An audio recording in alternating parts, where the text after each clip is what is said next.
Oke. Bismillahirrahmanirrahim. Assalamualaikum warahmatullahi wabarakatuh. Waalaikumsalam warahmatullahi Waalaikumsalam wabarakatuh. warahmatullahi wabarakatuh. Alhamdulillah ya, pada malam hari ini kita berjumpa lagi di Pojok Kumpul Ibu, tempat berkumpulnya para ibu untuk mojok, ngerumpi, dan insya Allah kita ngerumpinya yang bermanfaat insya Allah ya. Bagi yang Iya. baru bergabung, selamat datang dan selamat bergabung. Dan perlu disampaikan kalau di sini kita sifatnya ngobrol santai seperti biasa. Jadi bayangannya jangan seperti seminar-seminar yang lain gitu ya. Karena di sini kita sifatnya ngobrol santai, sharing seputar praktek home education seperti itu. Nah, ya. Nah, untuk seperti biasa nanti pemantik diskusinya ada saya. Bagi yang baru bergabung, saya Mila Fitrina, ibu dari 4 anak laki-laki, dan tentunya saya tidak sendiri ya, karena ada ditemani oleh Mbak Ika Fatmawati. Halo. Teman-teman, iya, Mbak Ika juga seorang home educator atau homeschooler dengan 5 anak ya, Mbak, ya? Mhm. Dengan 5 anak, dan nantinya kami berdua akan memantik diskusi yang pastinya teman-teman di sini juga harus sharing juga ya, bagaimana praktek home education di rumahnya. Karena ini sifatnya diskusi aja, ngobrol santai gitu. Selamat datang Mbak Dea tadi yang baru saja bergabung ya. Baik, untuk mempersingkat waktu kita langsung saja ya, karena nanti tahu-tahu sudah jam 10 aja seperti biasa ya Mbak Ika, karena kebanyakan basa-basi. Jadi untuk malam ini kita langsung saja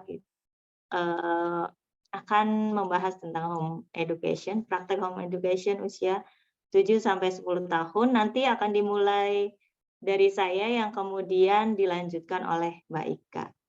Saya izin share screen dulu. Ini saya punya operator baru. Wes. Operator saya Hanif. Woi, mantap, Jadi keren. sekarang Hanif Mantap Mas Rudi. mulai dilibatkan, katanya saya mau bantu. Oke. Karena kemarin di Zoom yang hari Sabtu kemarin juga bantu, jadi sekarang dia nagih. Oke. Ini saya ini saya share sedikit ya, apa namanya, slide tipis-tipis lah ya. Bukan slide yang sebenarnya karena ini juga dadakan baru dibuat ya Mbak Ika ya. Jadi sebenarnya kita biasanya tidak memakai slide, tapi karena ini mungkin ada istilah-istilah yang agak, kalau di buku Home Education ini kalau teman-teman pegang semua bukunya sih nggak perlu ada slide-nya ya, tapi karena ini istilah-istilahnya agak kurang familiar gitu ya, jadi nggak apa-apa kita pakai slide. Tapi tetap ini sifatnya diskusi dan ngobrol santai aja. Oke, next Hanif. Nah, sebelum kita praktek untuk home education usia 7-10 tahun, pastinya kita merancang dulu ya kegiatannya. Oh iya, sebelumnya teman-teman yang baru bergabung ini adalah lanjutan dari diskusi yang bulan lalu tentang home education usia 0-6 tahun ya. Dan sekarang lanjutannya adalah 7-10 tahun. Dan bagi teman-teman yang baru bergabung, ini kita memakai framework apa? Kita di sini memakai framework-nya Fitrah Based Education, gitu ya. Tapi ini hanya sharing tipis-tipis saja. Kalau misalnya teman-teman ingin yang lebih dalam lagi, bisa mengikuti kelasnya di Fitrah Based Education. Saat ini sedang berlangsung ya Mbak Ika ya kelasnya. Nah, jadi untuk merancang kegiatannya dimulai dengan 4 tahap ini kalau saya ya, ini hanya sharing pengalaman aja ya. Yang pertama adalah empathize. Untuk empathize ini empati gitu ya. Jadi ini adalah observasi. Observasi yang mendalam tentang anak kita, bagaimana fitrahnya, fitrah apa yang belum tumbuh, apa yang masih kurang gitu ya. apa yang perlu ditumbuhkan, apa yang perlu dikembangkan, seperti itu. Jadi ini observasi yang mendalam, yang tidak obsesif, artinya benar-benar kita itu accept ya, menerima anak kita seperti apa di tahap empathize ini. Kemudian di tahap kedua ada define. Define itu kita menemukan kebutuhannya apa. Setelah tadi kita observasi ya, observasi bagaimana anak kita, bagaimana tipenya, fitrah apa yang belum tumbuh dan lain sebagainya. Kemudian kita menemukan nih kebutuhannya. Oh, misalnya anak kita masih belum tumbuh di fitrah keimanan misalnya. Maka di define kita menemukan bahwa kebutuhannya adalah kita harus menumbuhkan lagi fitrah keimanannya yang belum tumbuh, misalnya seperti itu. Kita menemukan di empathize tadi, kita mengobservasi bahwa anak kita tipenya visual misalnya begitu ya. Maka di tahap define kita menemukan bahwa anak kita memerlukan kegiatan-kegiatan yang lebih banyak mengeksplorasi visualnya, misalnya seperti itu. Ini tahap define ya. Kemudian di tahap selanjutnya ada ideate. Nah, di ideate ini kita menemukan ide-ide dari apa yang dibutuhkan anak tadi. Anak tadi membutuhkan apa, maka dirancanglah ide-idenya. Kita menuliskan ide apa saja, kegiatannya apa saja yang mau kita rancang untuk anak kita yang sudah diobservasi tadi dan sudah ditemukan kebutuhannya.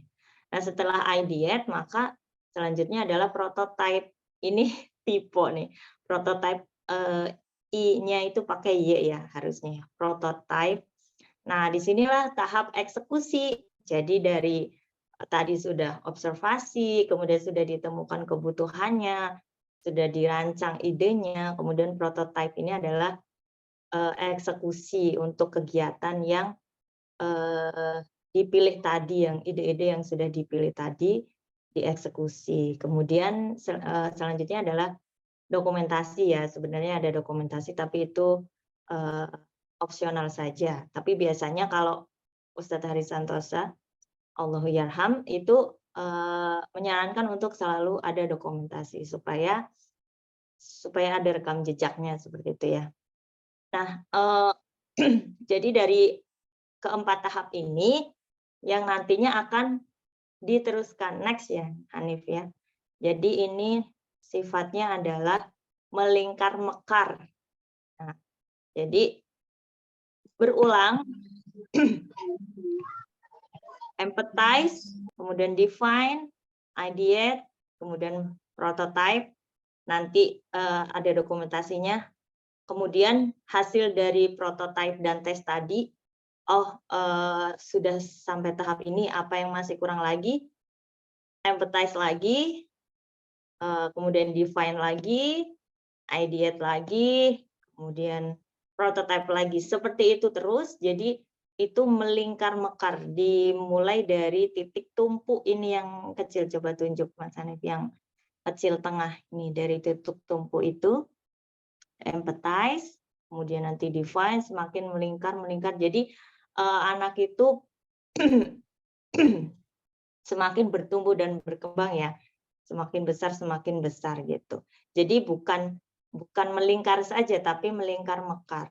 Mungkin kita perbedaannya bisa dilihat dari kalau misalnya anak-anak kita di sekolah misalnya ya, kegiatannya kan biasanya kalau di sekolah itu, sekolah yang pada umumnya ya, yang formal pada umumnya gitu. Di kelas misalnya, di kelas mendapatkan pengajaran dari guru, menulis, tes, ujian, nanti seperti itu lagi, di kelas, tes, dapatkan ujian, rapot, dan itu akan berulang terus gitu. Tapi kalau di dalam menumbuhkan fitrah anak-anak, ini adalah melingkar mekar. Meskipun tekniknya itu berulang, tetapi kegiatannya beragam seperti itu.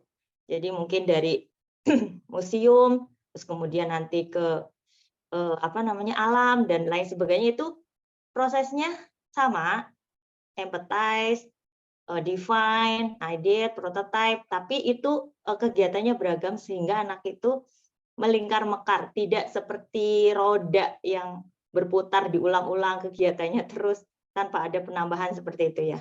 Jadi mungkin perbedaannya di situ. Jadi kalau misalnya teman-teman di sini ada yang anaknya sekolah formal, yang mungkin kegiatannya itu saja.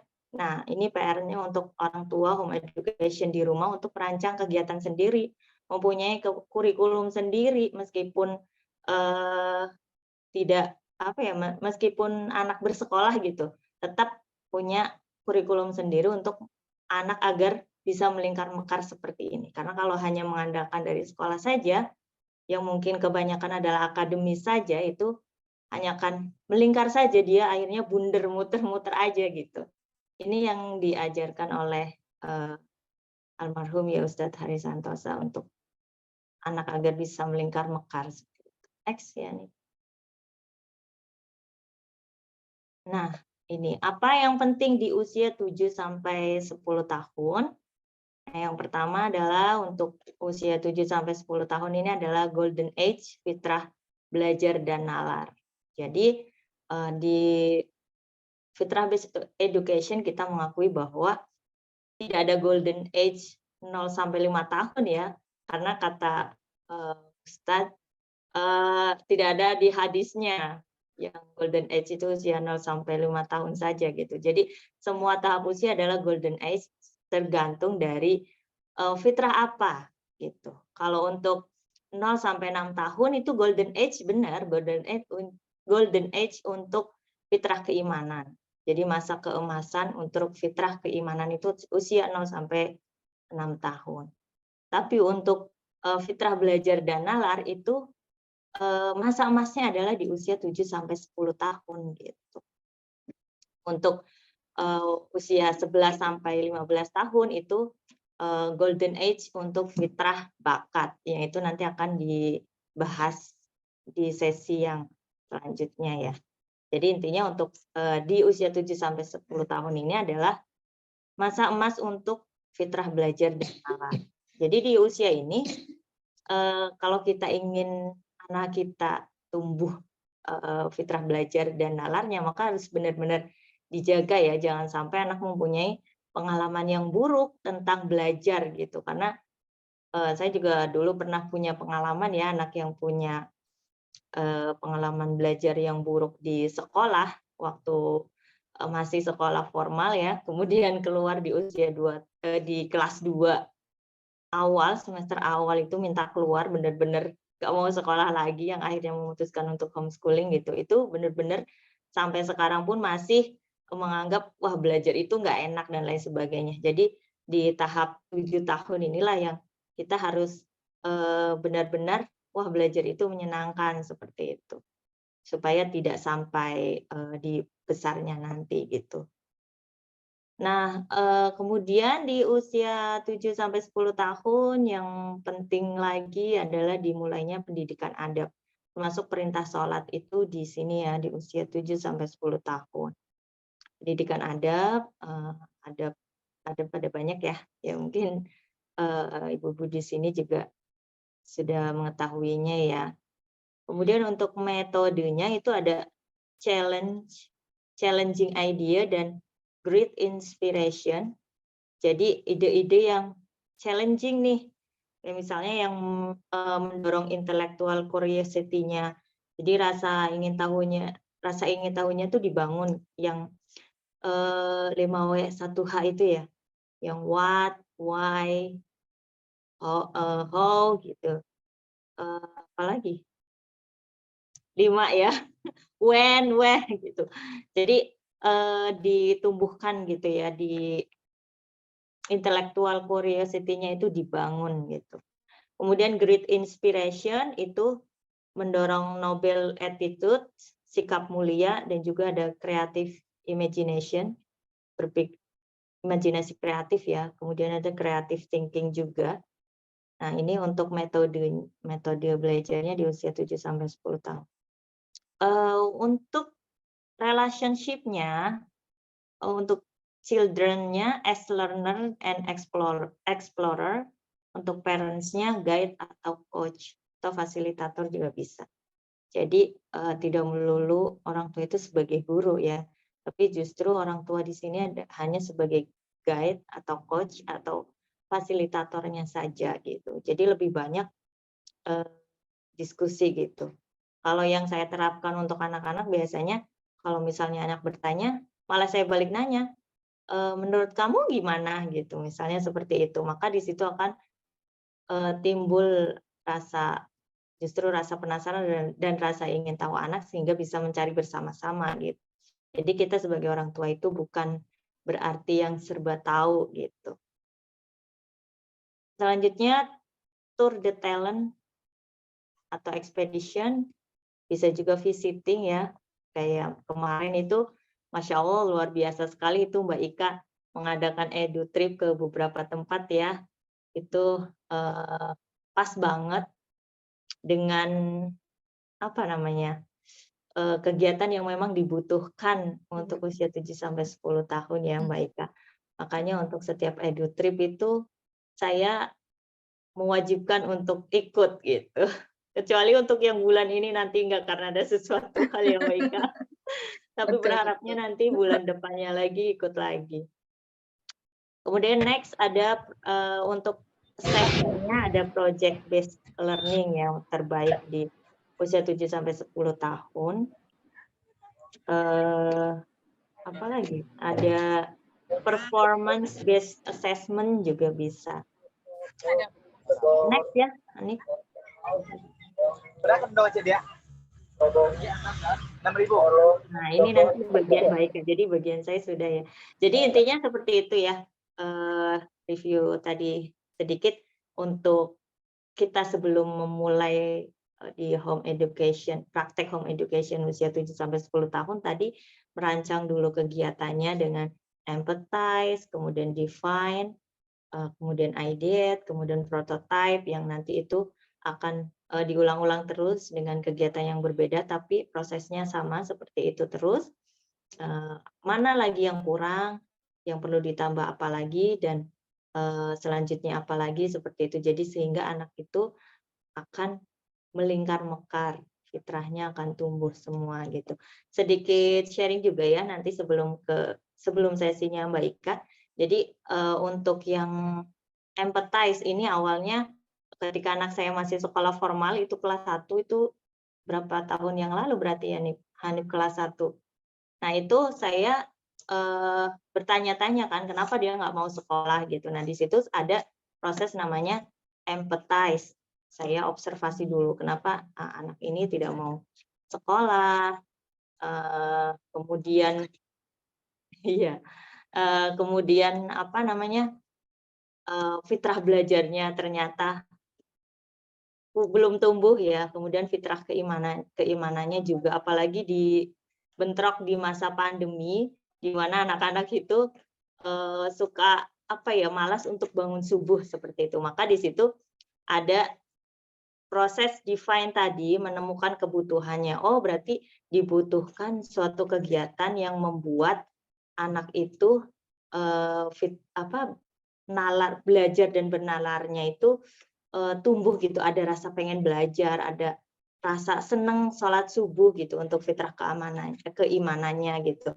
Maka diperlukan nih ide-ide yang bagus untuk anak itu bisa bangun subuh dengan tanpa dia harus paksa gitu, dengan senang hati dia bangun subuh. Terus proses selanjutnya itu ideate. Nah, di ideate inilah saya bersama dengan suami menemukan ide, wah bagaimana kalau kita membuat aktivitas atau program ekspedisi subuh saat itu. Ini juga pernah diceritakan kemarin ya, tapi kemarin tidak dipetakan rancangannya gitu. Nah, di hari ini saya petakan gitu. Nah, di ideate ini, idenya itu adalah ekspedisi subuh. Nah, terus untuk fitrah belajarnya kita banyak belajar di alam, ngebolang gitu ya. Terus ada camping dan lain sebagainya. Nah, itu di proses ideate. Nah, kemudian di prototype baru eksekusi.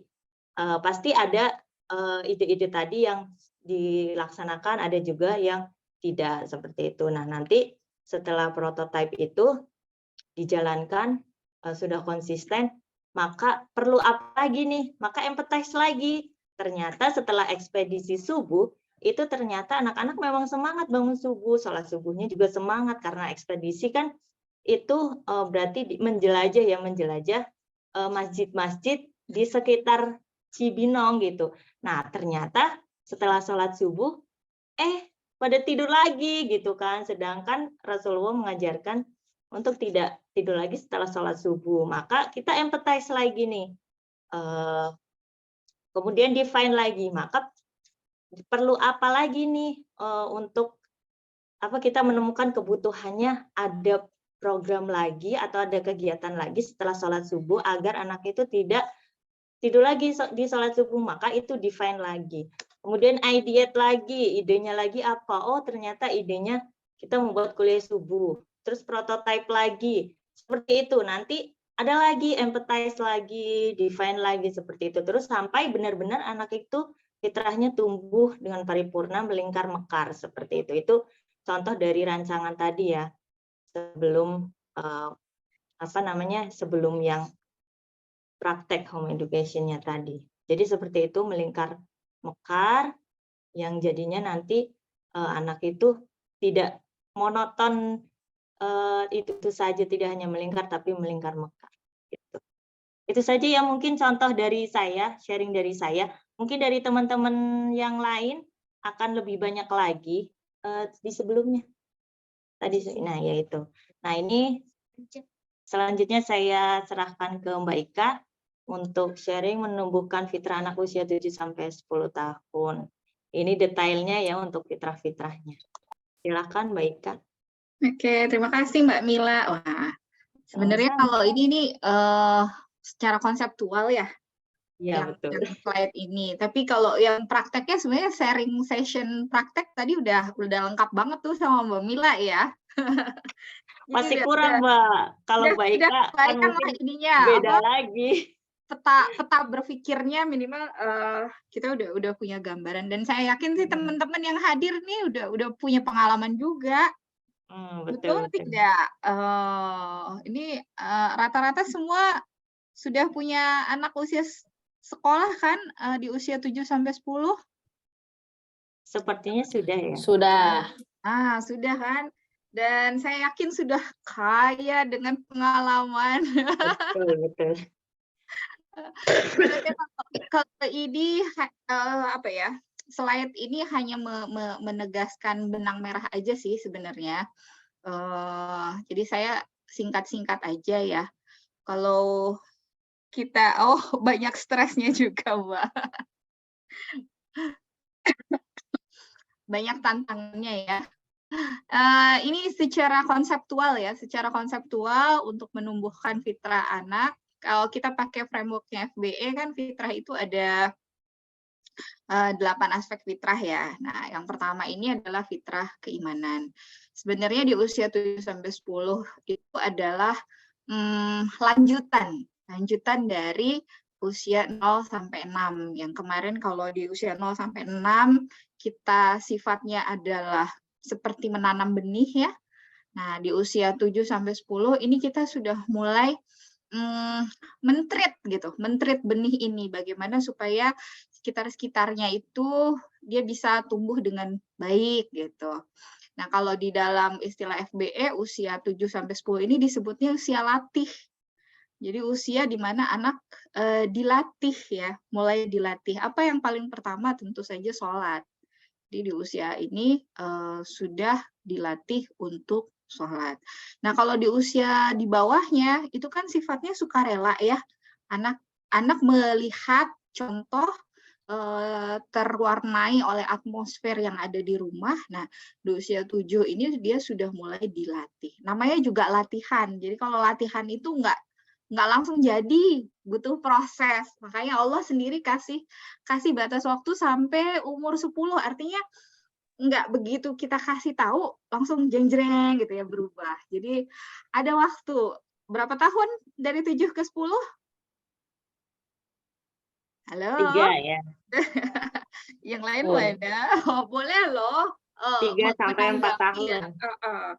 3 tahun lah ya, minimal ada waktu 3 tahun untuk, kita berproses. Nah, di sini memang tadi ya Mbak, banyak syaratnya. Oh, karena apa? Karena yang kita hadapi ini manusia. Jadi bukan apa ya, bukan boneka gitu, yang kalau disuruh ke sini, disuruh ke sana ya ke sana, dilatih begini, hasilnya begini. Ternyata enggak. Jadi karena anak kita manusia dan kita juga manusia, pasti ada dinamikanya. Nah, Betul. kalau di sini harapannya adalah karena dia sudah dilatih mengerjakan ilmu syariat. Nah, kalau saya belajar dari Ustadz Adian Husaini ya, untuk kunci pendidikan Islam itu ada namanya TOP. Kalau beliau mengistilahkan TOP. T itu adalah tanamkan adab. Jadi di usia ini kita mulai menanamkan adab. Adab yang paling penting, yang paling pertama adalah adab kepada Allah. Jadi adab kepada Allah, adab kepada Rasulnya, baru adab kepada orang tua, baru sesama gitu. Jadi ada tingkatannya. Kemudian yang kedua, O-nya ini pakai ejaan lama. Utamakan. Jadi kalau kita bacanya apa? Utamakan ya. Utamakan ilmu yang sifatnya fardu ain. Jadi fokus utama kita itu adalah ilmu-ilmu fardu ain yang dia sebagai seorang hamba, dia wajib tahu, wajib bisa gitu ya. Fardu ain itu adalah yang pertama pasti adalah sholat. Jadi dia harus tahu bagaimana cara menyembah Tuhannya dengan baik dan benar, dengan riwayat yang sahih. Jadi orang tua perlu belajar nih. Kalau saya nih sampai ngulang lagi kitab ya, belajar lagi kitab fikih, talaki lagi sama guru gitu ya. Ini benar nggak maksudnya begini? Ini benar nggak maksudnya begini? Ini baru sadarnya sekarang gitu ya. Kalau kemarin ya berdasarkan apa yang saya bisa gitu. Tapi karena ini kita mau ngelatih anak, nggak boleh ngelatih salah. Jadi saya belajar lagi tuh wudhu lagi. Ini benar nggak gitu wudhunya? Oh ternyata selama ini saya ngambil-ngambil dari beberapa riwayat, nggak boleh. Gitu. Jadi harus satu riwayat. Wudhu ya harus satu riwayat dari awal sampai akhir. Sholat juga gitu, bacaan juga gitu. Jadi mulai mentalakikan diri dulu nih ibunya sebelum disampaikan ke anak. Terus fardu ain yang selanjutnya adalah membaca Al-Quran ya. Jadi anak di usia ini itu dia kita latih untuk membaca Al-Quran dengan tartil yang baik dan benar. Jadi kalau misalnya kita sebagai ibu, maka kita punya kewajiban untuk menuntut ilmu bagaimana membaca Al-Quran sesuai dengan kaidah yang baik dan benar. Nah, sekali lagi karena ilmu ini adalah ilmu yang sifatnya fardu ain, hubungannya sama Allah, maka nggak bisa sembarangan. Nah, itu juga yang memotivasi saya buat saya ambil syahadah gitu. Jadi ada orang yang mengakui bahwa oh ya sudah layak gitu, sudah layak apa yang disampaikan sudah benar, ada standar minimalnya terpenuhi gitu. Yang utamakan fardu ain. Yang ketiga, pilih ilmu fardu kifayah yang diminati. Jadi minat itu ternyata setelah adab dan fardu ain. Nah, banyak kita orang tua ini saya gabung aja ya. Kita fokusnya langsung ke minat gitu. Jadi ketika anak home education itu yang dicari apa ya, minat anak saya apa ya, harus diikutin apa ya gitu. Padahal urutannya harusnya dari adab dulu, fardu ain dulu, baru ke yang fardu kifayah. Kenapa? Nah hari ini fenomena yang terjadi adalah kita tuh nggak kurang orang yang berbakat, tapi minus adab. banyak orang yang pandai, dia bakatnya hebat gitu ya, menguasai ilmunya dengan baik, tapi adabnya dengan Allah nggak ada. Adabnya dengan manusia juga enggak. Terus yang apa? Bagaimana dia menjalankan kewajiban dia yang fardu ain juga enggak. Tapi dia diakui secara bakat. Nah, kita harapannya dengan kita memahami fitrah ini, kita bisa lebih komprehensif gitu harapannya ya. Ini fitrah belajar tadi udah disampaikan ya sama Mbak Mila tentang metode-metodenya. Ya, intinya ini adalah fase di mana gairah belajarnya tuh lagi tumbuh, lagi seneng-senengnya nanya. Kalau yang di usia di bawah 6 itu dia senang nanya untuk kosakata. Nah, tapi kalau di usia ini dia senang bertanya untuk menambah wawasan, untuk menambah pengetahuan dia gitu. Nah, lanjut next. Hanif, selanjutnya Hanif. Saya juga jadi panggil Hanif nih. Next slide. Nah, ini jadi hubungannya belajar tadi, berarti hubungannya juga sama ke sini ya. Sebaiknya jangan dipersempit ya belajarnya anak hanya karena kita melihat kayaknya dia senang ini deh. Akhirnya kita mempersempit ruang belajar dia hanya di yang menurut kita dia suka. Padahal di usia ini kita lebih ke memberikan istilahnya 3 banyak ragam aktivitas di banyak tempat bersama banyak orang gitu. Jadi ini salah satu cara untuk kita menumbuhkan fitrah belajarnya dan juga kita melihat sifat unik apa yang ada pada anak kita. Jadi harus beragam dulu. Ibaratnya kayak kita ditanya, kamu sukanya buah apa? Lalu kita bilang, oh, aku sukanya buah mangga.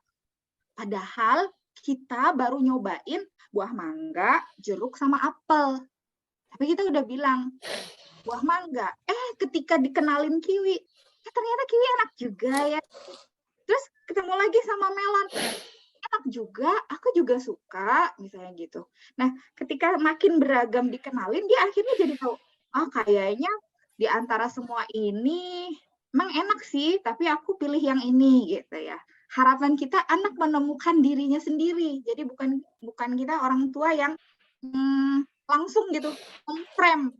Padahal aktivitas yang dikenalkan ragamnya baru itu aja gitu ya. Terus tour de talent ini jadi ketemu dengan ahlinya. Kalau kita di Pionir ketika kemarin zamannya pandemi ya, tour de talent-nya kita itu via online. Jadi kita undang profesional di bidangnya, kemudian kita kenalkan sama anak-anak ini profesinya apa, untuk jadi seperti ini tuh dia butuh apa, kemudian apa nanti job desk-nya. Nah, setelah sekarang kita sudah tidak lagi pandemi, makanya kita ngadain edutrip gitu. Salah satu fungsi edutrip adalah juga tour de talent, karena anak-anak akan bertemu dengan beraneka macam profesi ya, beraneka macam ragam profesi. Kalau kita ke museum, kita akan ketemu si petugas museum ya, selain juga displaynya. Nah, kita hanya mengamati ini anak tertariknya pada bagian yang mana ya gitu. Apakah tertarik pada benda-bendanya, tertarik pada displaynya yang keren, atau tertarik sama bapaknya yang menerangkan gitu. Itu yang kita amati. Kemudian mengikuti klub yang sesuai dengan potensi uniknya. Kalau saran saya belum perlu. Kalau saran saya ya, berdasarkan pengalaman, di usia 7-10 itu belum perlu. Nanti di usia 10 baru mulai. Jadi usia sekarang kalau misalnya mau masuk klub pun klub yang free lah gitu. Yang free, yang dia bisa nggak perlu investasi mahal di usia ini.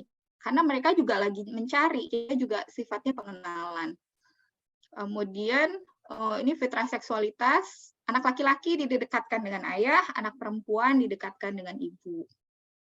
Harapannya mereka punya figur ya untuk cara berpikir, maskulinitas, feminitas, dia belajar di sana. Next slide. Hanif.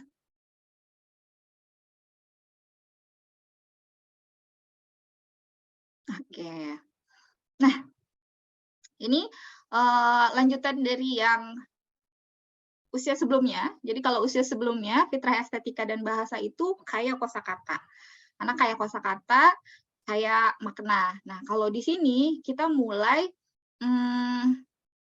mengizinkan anak untuk mengekspresikan, ya, menarasikan sesuai dengan potensi uniknya. Jadi cara dia menarasikan sesuatu itu tidak perlu disetir kalau menurut saya, karena ibaratnya kenapa sekolah itu apa ya lebih banyaknya anak jadi pandai menjawab tapi tidak pandai membuat pertanyaan, karena anak disetir gitu. Jadi ketika dikasih sajian belajar, itu sudah disetir pertanyaannya nih. Gitu. Tapi kalau kita ingin anak itu berkembang, kita izinkan dia menarasikan dengan cara dia gitu.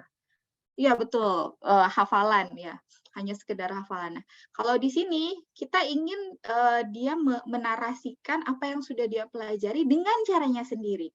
Boleh jadi mungkin itu nggak sesuai dengan ekspektasi kita gitu ya. Kita pengennya anak tuh cerita panjang gitu ya, taunya cuma sebaris gitu.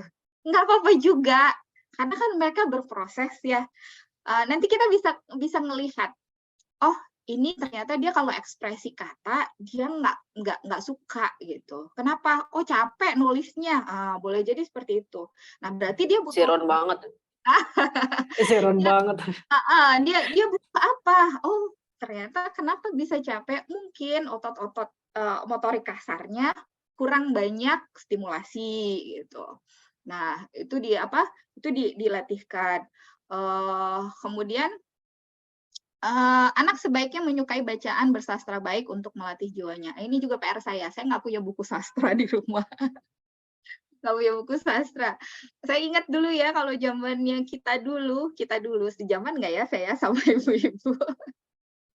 Zamannya saya dulu itu kalau buku bahasa Indonesia itu terdiri dari beberapa sub pokok bahasan. Nah, itu di belakang itu biasanya suka ada apresiasi bahasa dan seni. Nah, itu biasanya suka ada entah itu sajak, entah itu karya Pujangga Lama, karya Pujangga Baru, angkatan 66 kayak gitulah.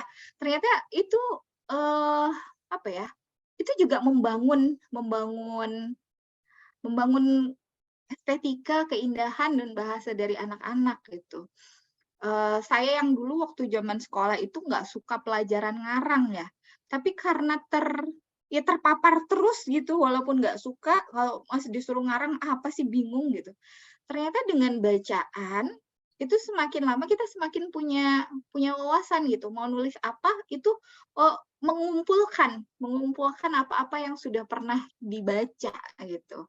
Nah itu butuh proses memang. Jadi kita nggak bisa jeng-jeng-jreng gitu ya. Anak-anak tuh ketika dia melahap semuanya lalu perfect gitu ya hasilnya. Nah, untuk individualitas dan sosialitas, jadi kalau di usia di bawah 7, itu kan dia fasenya egosentris ya. Dia lebih banyak individualitas. Kenapa? Karena untuk menguatkan jati dirinya.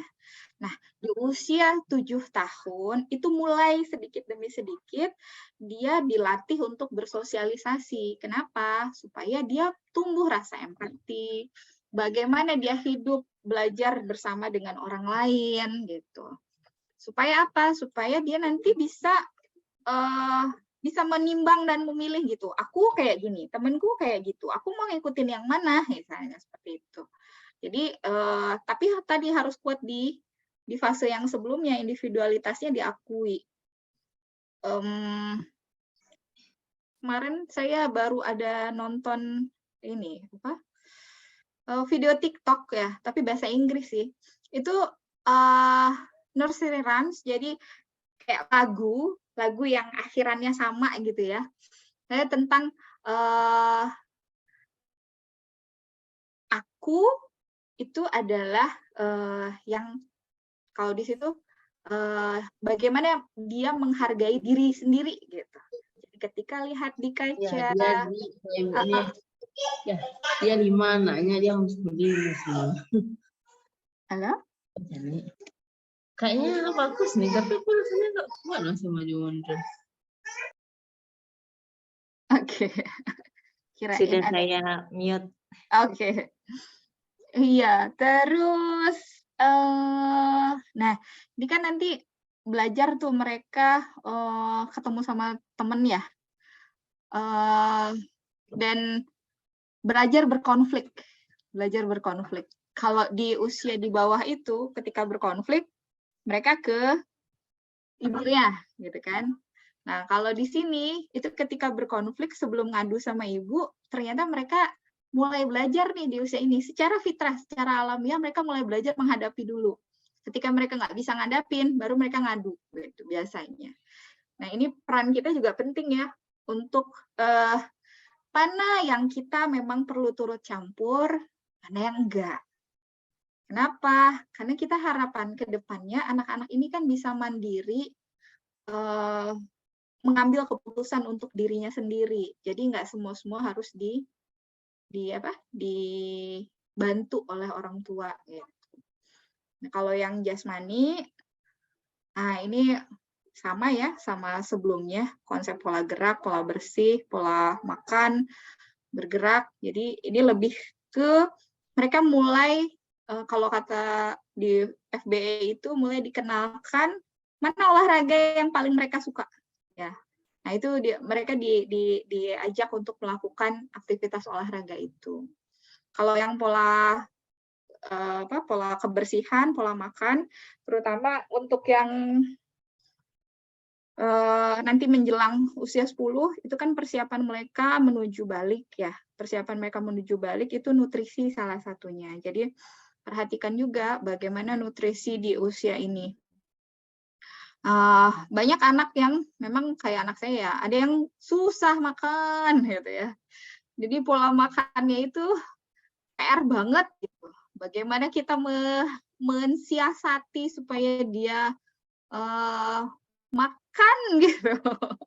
Pada akhirnya ya kamu tuh perempuan, nanti itu kamu bakalan haid. Haid itu butuh energi, jangan sampai sakit ketika haid. Terus nanti kamu punya ibu, jadi ibu tuh nanti butuh tubuh yang sehat. Kalau sekarang makannya kamu semau-maunya, ya, tubuh kita tuh kan Allah yang kasih, ya, pokoknya panjang gitu untuk berproses bagaimana supaya Mbak. Iya, betul, ini yang butuh banget gitu. Karena sampai sekarang saya masih jadi tempat sampah ini. Kalau Bunda udah kenyang, ini ibunya makin melebar. Oke, teman-teman, itu ceritanya tentang 8 aspek fitrah untuk anak usia 7 sampai 10 tahun. Nah, kita masuk ke diskusi aja yuk. Udah jam berapa ini ya? Jam 9. Oke, silahkan ada yang mau berbagi kisahnya. Mau bertanya, Bun? Mau bertanya, manis juga ya bertanya. Wah, ini sudah ada yang raise hand ini, sudah ada ya. 2. Siapa ya? Raise ada hand dulu ya. Bunda Hauzil. Aku juga mau raise hand. Oh, nggak mau raise hand katanya. Ngantri ya, ngantri. Pertama Bunda Hauzil dulu, silahkan. Yang tadi sudah on mic dari tadi ya. Iya. Assalamualaikum. Iya, makasih Mbak Mila. Warahmatullahi wabarakatuh. Sebelumnya maaf kalau nggak on cam. Ya. Saya sebenarnya ingin bertanya dan sekaligus sedikit sharing tentang apakah yang saya lakukan ini sudah termasuk home education atau tidak. Sebelumnya saya selalu antusias dengan para ibu yang begitu gimana ya, maksudnya tuh berjuang untuk istilahnya mengelola pendidikan anak-anak by diri sendiri lah istilahnya seperti itu. Tapi saya kalau membawakan ke diri saya selalu maju mundur gitu. Mbak, apakah nanti saya mampu atau tidak, selalu seperti itu gitu. Jadi setiap saya ada webinar seperti ini, saya antusias, tapi giliran saya mau mulai, saya pasti balik ke belakang lagi dan mundur gitu. Pertama saya minta tipsnya untuk niat saya yang belum terlaksana dengan semestinya.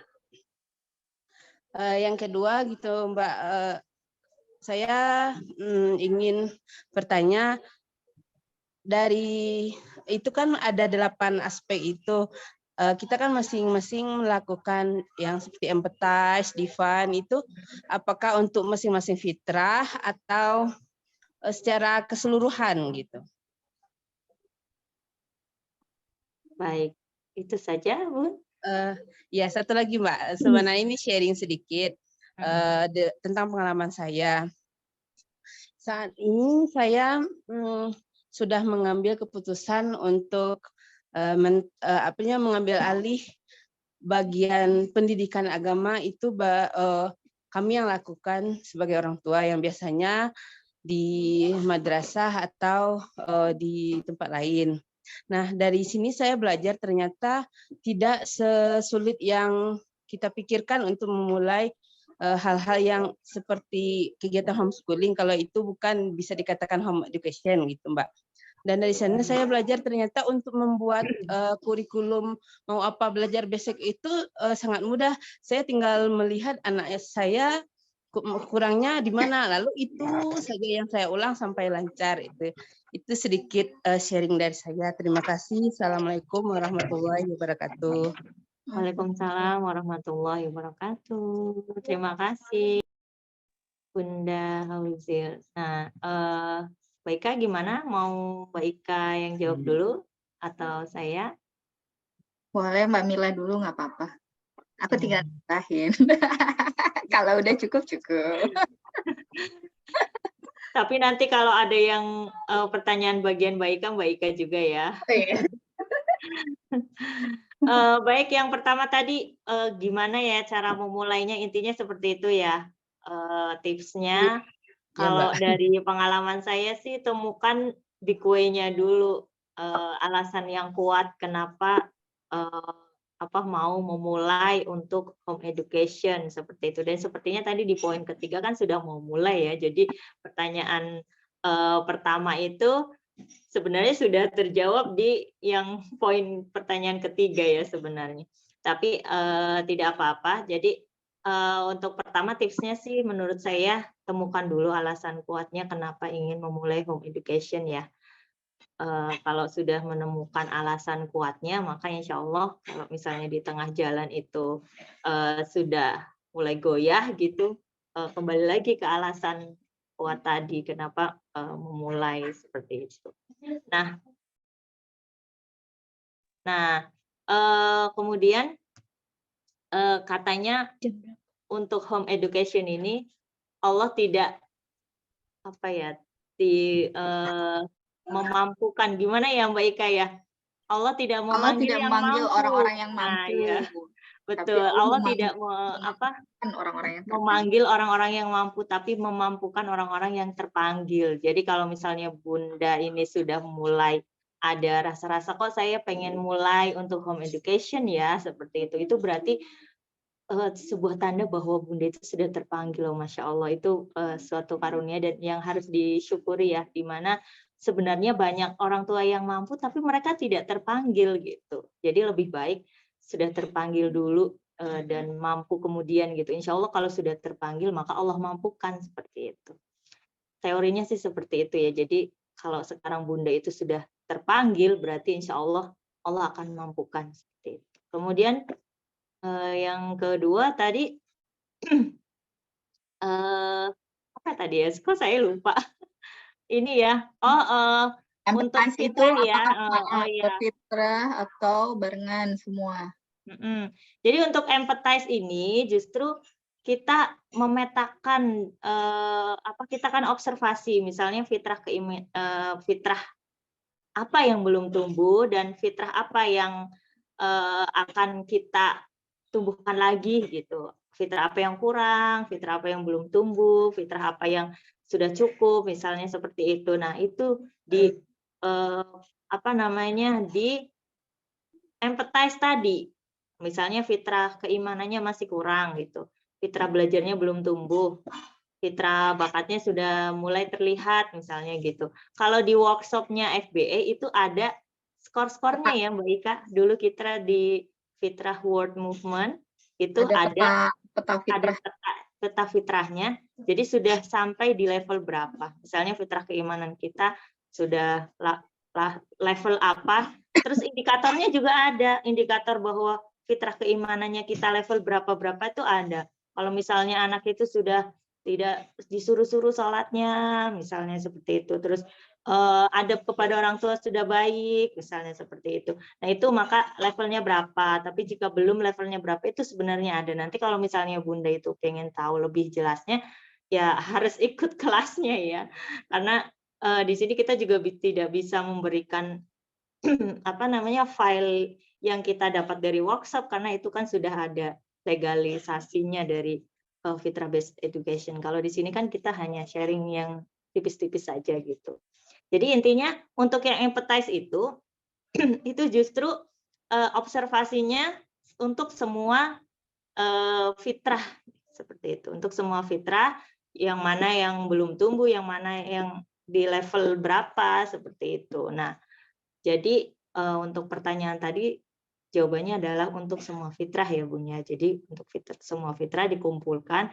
Nah nanti define kebutuhannya itu kegiatan untuk fitrah keimanannya apa, kebutuhan untuk fitrah belajarnya apa, seperti itu. Jadi digabung, tidak hanya satu fitrah terus nanti fitrah lainnya kayak gitu, enggak seperti itu. Jadi digabung sehingga nanti akan ada ide-ide kegiatan apa. Karena kegiatannya pun itu tidak hanya menumbuhkan satu fitrah saja gitu. Misalnya untuk satu kegiatan bisa menumbuhkan beberapa fitrah. Fitrah apa yang ingin ditumbuhkan misalnya dalam kegiatan kemarin itu misalnya menanam padi misalnya seperti itu kan ada fitrah keimanan dengan cara padi ini ya ada dialog-dialog keimanan seperti itu ya. Kemudian fitrah belajarnya, fitrah bakatnya itu apa ya dan fitrah-fitrah lain yang akan ditumbuhkan di kegiatan itu. Jadi tidak hanya satu fitrah untuk satu kegiatan seperti itu sih Bun yang kami pelajari. Jadi itu saja ya untuk memulai poin yang ketiga tadi ingin memulai ya. Ya insya Allah kalau sudah ingin memulai home education, insya Allah Bunda akan dimampukan ya. Insya Allah. Itu saja ya Bun. Bagaimana? Sudah cukup? Terima kasih Mbak udah mulai terbuka dan punya deskripsi seperti apa nanti mau dijalankan. Terima kasih Mbak. Sama-sama. Yang kedua silakan dari Mbak Anggi. Silakan Mbak Anggi. Hadir Mbak. Assalamualaikum Mbak Ika, Mbak Mila. Waalaikumsalam. Mbak Anggi. Pas banget tadi dengar yang masalah melingkar mekar. Nah, buat tahu kalau yang kita lakukan ke anak itu sudah sesuai pola melingkar mekarnya itu gimana ya Mbak? Masih belum kebayang. Maksudnya kan kalau nggak salah dia mengulang di tema atau topik yang sama atau mengulang di kegiatannya gitu. Yang masih belum tergambar di saya. Terus yang empathize tadi itu maksudnya cari permasalahan di anak gitu ya. Nanti baru dibedah gitu sesuai dengan yang sampai endingnya ada prototipe apa dari yang anak belum tercapai gitu maksudnya ya. Terus satu lagi masalah itu tadi Mbak gimana tahu kalau egonya sudah terpuaskan, Mbak? Khawatir di fase 06 terlewat gitu kan, ternyata menumpuk jadinya di 7-10-nya jadi PR baru gitu. Di kami sebagai orang tua tidak terdetek bahwa, oh ternyata egonya tuh belum terpuaskan di 0-6 gitu. Itu sih Mbak Mil sama Mbak Ika. Makasih sebelumnya. Sama-sama, pertanyaannya bagus banget ya. Saya coba jawab pertanyaan satu, nanti Mbak Ika yang ego tadi ya.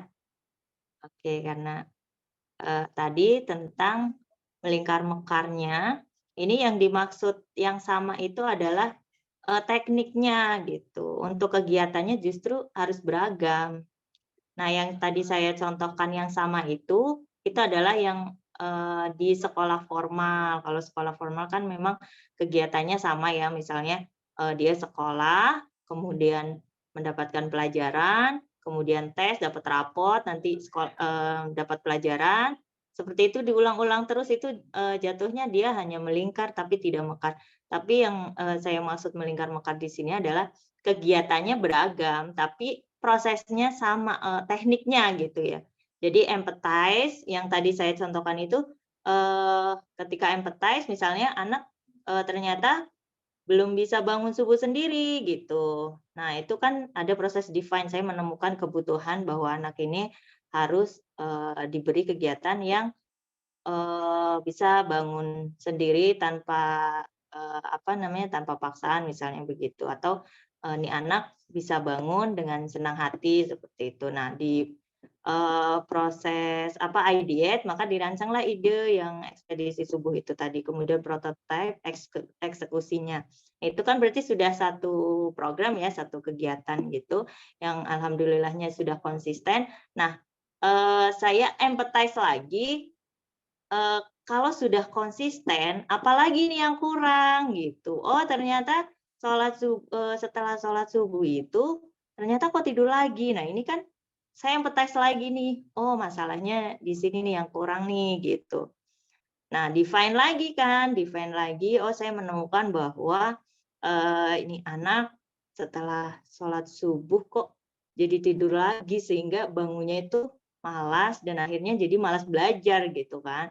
Nah, itu sudah menemukan define-nya tadi ya kebutuhannya, maka diperlukan kegiatan setelah sholat subuh. Nah, ideate-nya, idenya nih di antara kuliah subuh atau kita jalan-jalan subuh gitu kan. Nah, prototipenya dipilihlah ide yang kuliah subuh tadi. Nah, seperti itu. Nah, nanti kalau kuliah subuh nih setelah sudah berjalan, sudah konsisten, saya menemukan apanya lagi nih yang kurang nih, lagi di empathize lagi nih saya. Masih kurang di apanya ya, di fitrah yang mananya gitu. Nah, kalau saya yang sekarang lagi jadi PR itu adalah kebiasaan tadi, pola makannya seperti yang Mbak Ika katakan ya, pola makan, pola gerak itu masih kurang. Nah, karena menurut teori juga kalau misalnya kita ingin membentuk kebiasaan baik itu tidak bisa langsung ujuk-ujuk semua gitu ya, harus satu-satu gitu. Maka saya nggak langsung misalnya tadi harus kuliah subuh, harus pola makannya harus benar dan ini terus dijadiin satu.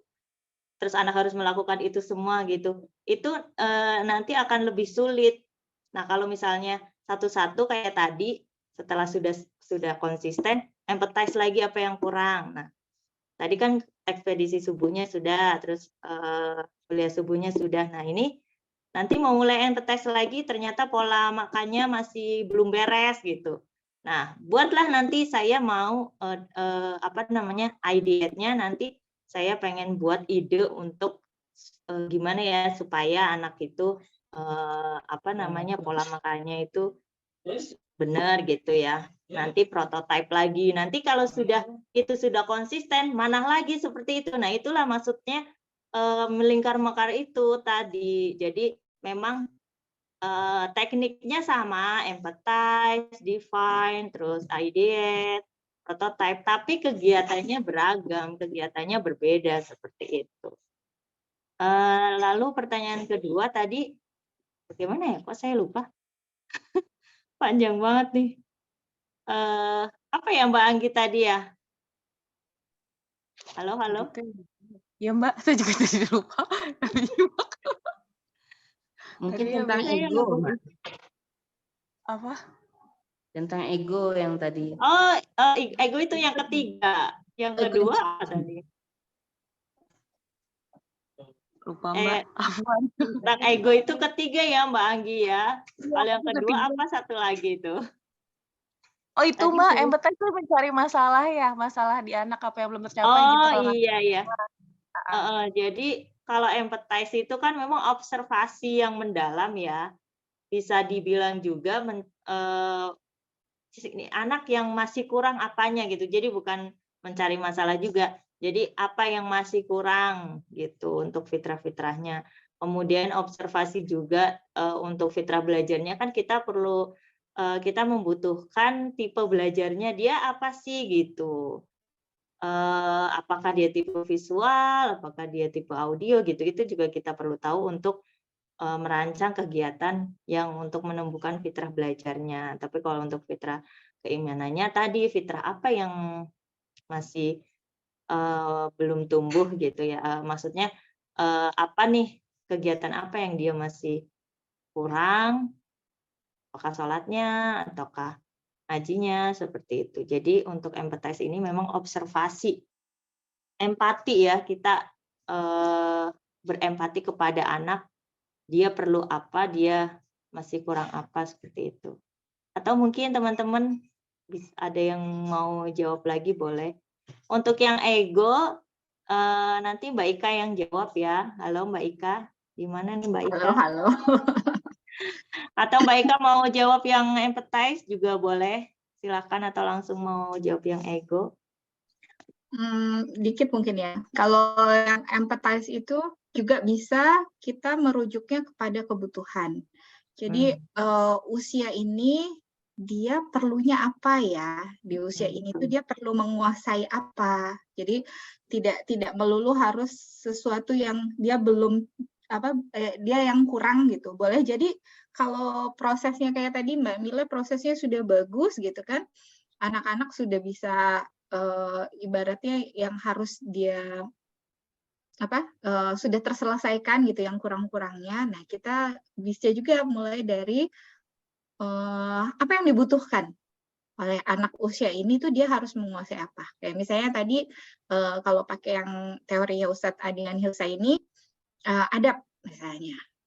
Adab apa yang kita belum sampaikan. Jadi tahapnya tetap ya ilmu sebelum amal gitu. Jadi ilmunya harus dapat dulu, baru kita meminta anak untuk beramal. Kalau misalnya kita belum pernah sampaikan ilmunya, lalu kita berharap anak bisa melakukan A, B, C, D, E, F, itu berarti kita zalim ya sama anak, karena kita belum menyampaikan ilmunya. Itu sih kalau yang empathize. Terus kalau tentang ego, gimana ya? Kalau saya belum sampai baca lengkap ya, kayak belum mencari gitu. Apa sih indikatornya egonya itu sudah selesai? Hanya kalau berdasarkan apa yang saya pahami, ketika anak mampu mendeskripsikan perasaan dia, itu tanda bahwa dia sudah mengenali dirinya gitu. Kalau menurut saya sih itu. Jadi dia bisa mengenali perasaan apa nih yang lagi dia rasakan sekarang, lalu dia bisa bicara gitu, bisa mengatakan dalam bentuk yang positif, misalnya, Bunda aku kesel banget, misalnya seperti itu. Tapi dia nggak pakai banting-banting, dia nggak pakai teriak-teriak, dia nggak perlu marah-marah gitu. Tapi dia mengekspresikan dengan tepat gitu. Ketika misalnya dia menangis gitu ya, terus dia bisa bilang, Bunda aku tuh sedih banget misalnya. Jadi ketika anak sudah bisa mengekspresikan emosi-emosi yang dia rasakan dalam bentuk yang baik, menurut saya sih itu udah selesai kebutuhan egonya di usia itu gitu. Kalau misalnya di usia 7 dia masih mengekspresikan emosinya dengan cara yang maladaptif, misalnya kalau dia kesel, dia banting segala macam yang ada di dekatnya, atau mungkin dia tantrum gitu. Padahal harusnya kan udah selesai di usia di bawah 6. Kalau menurut saya sih seperti itu. Hanya berdasarkan teorinya saya belum baca. Nanti PR buat saya cari referensinya menurut ahli seperti apa. Mungkin itu Jazakallah Mbak. khairan, Mbak. Saya. Oke. Ini ada chat yang masuk, Mbak. Oh iya, kita chat yang masuk dulu atau yang raise hand dulu nih? Nah, ini ya, sama orangnya. Zero Oh, lagi nggak bisa. sama. Zara lagi nggak bisa Oh, itu, lagi ngelonin anaknya. oh iya. Mm-mm. Coba. Jika dalam satu hari yang ditanya terlalu banyak, contoh saat jalan pagi bersama, setiap yang ditemui ditanya dan terus-menerus, dan informasi yang diberikan sepertinya belum maksimal. Namun saat sampai di rumah sudah berganti lagi dengan pertanyaan baru, bagaimana menyikapinya? Gimana, Mbak? Kritis banget ya berarti ya. Dan kalau menurut saya, ketika anak punya pertanyaan, izinkan dia untuk berproses mencarinya sendiri. Karena kita bukan kamus berjalan yang bisa jawab semuanya. Bener Jadi banget. Kalau saya tunda dulu ya, biasanya gini. Nanti kita cari bersama ya, gitu. Biasanya atau kalau enggak dicatat. Nanti Mama catat dulu ya, gitu di catatan. Nanti ini akan menjadi bahan pelajaran kita untuk besok, gitu. Biasanya kalau saya seperti itu. Kalau Mbak Ika sendiri sama ya? Udah pernah nyoba, coba Ah, begitu juga sih, kayak misalkan dia nanya tentang mencangkok ya kemarin tuh, kok Bu itu pohon kenapa batangnya begitu? Itu namanya sedang dicangkok. Apa itu cangkok? Saya jelaskan yang saya tahu gitu ya. Terus masa iya dari batang dipotong nanti jadi tumbuh lagi kata dia gitu kan. Setelah ditanam, iya bisa nanti kita lihat di YouTube ya. Nggak puas tuh dia. Terus lanjut jalannya kan, nemu lagi misalkan apa kayak jembatan atau sungai. Dia nanya lagi, ini kemana sih? Emang bisa nyampe ke laut? Begitu-begitulah, panjang gitu kan. Bisa, nanti kita lihat lagi di buku ya. Terus itu dalam jalan pagi yang hanya kurang lebih 30 menit itu dia udah bisa nanya 4-5 pertanyaan gitu. Saya catat gitu misalkan ya, sampai rumah selesai bersih-bersih, mandi, kita mau bahas, dia udah nanya yang lain lagi. Misalkan dia pengen baca buku gitu kan, abang baca buku dulu, gitu. Dia baca buku tentang robot. Dia nanya lagi tentang robot tuh, saya sampai kepusingan gimana jawabnya nih bocah gitu Bun. Akhirnya saya bilang satu-satu dulu, kita mau nanya yang mana nih gitu kan. Terus oh iya dia nanya awan lagi. Itu awan kenapa kok dia gelap sendiri, yang lain cerah, padahal kan kita nggak mau hujan gitu kan. Pas pulang loh, awan yang tadi kemana kok udah hilang begitu kan. Kita belum selesai jawab, nanya lagi gitu. Makanya saya kadang jadi kita mau jawab yang mana dulu gitu kan. Sudah dijawab, habis itu kadang-kadang saya kalau misalkan nggak langsung jawab, dia suka ada khawatir nanti tidak terpuaskan gitu loh jadinya, dan akhirnya jadi mendem lagi. Tapi apa itu berlebihan gitu ya? Apa nanti suatu saat dia bisa bertanya lagi gitu? Apa emang anaknya sebenarnya iseng aja sih nanya, pengen tahu apa gimana gitu? Boleh dijawab Bun? Kan biasanya yang Begitu. tahu itu bundanya ya, anaknya itu sebenarnya iseng apa bener-bener pengen tahu gitu. Kalau saya sih kalau misalnya anaknya misalnya nanti kita cari tahu bersama ya buat buat apa namanya buat bahan pelajaran besok gitu misalnya gitu. Nanti ada anak yang memang apa namanya langsung ingat gitu ya. Ih mama katanya mau belajar ini gitu. Padahal saya lupa gitu. Tapi ada juga anak yang sebodo amat gitu. Hari ini kita mau belajar apa gitu. Padahal dia sendiri kemarin katanya kita mau belajar ini, tapi nggak apa-apa deh kita belajar yang lain deh gitu misalnya gitu. Jadi masing-masing anak pasti akan berbeda responnya begitu.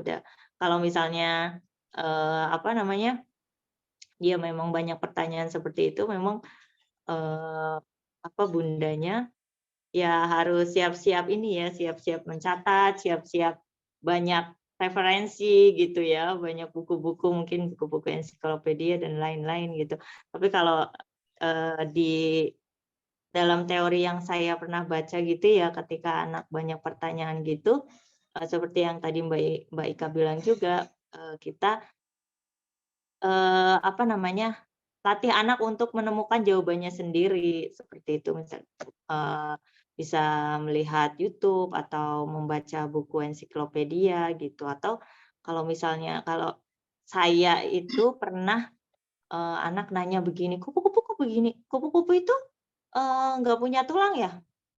Saya malah balik tanyain, "Menurut kamu gimana?" "Kayaknya enggak deh, aku tulis ya," gitu misalnya gitu. Nanti dia tulis panjang gitu.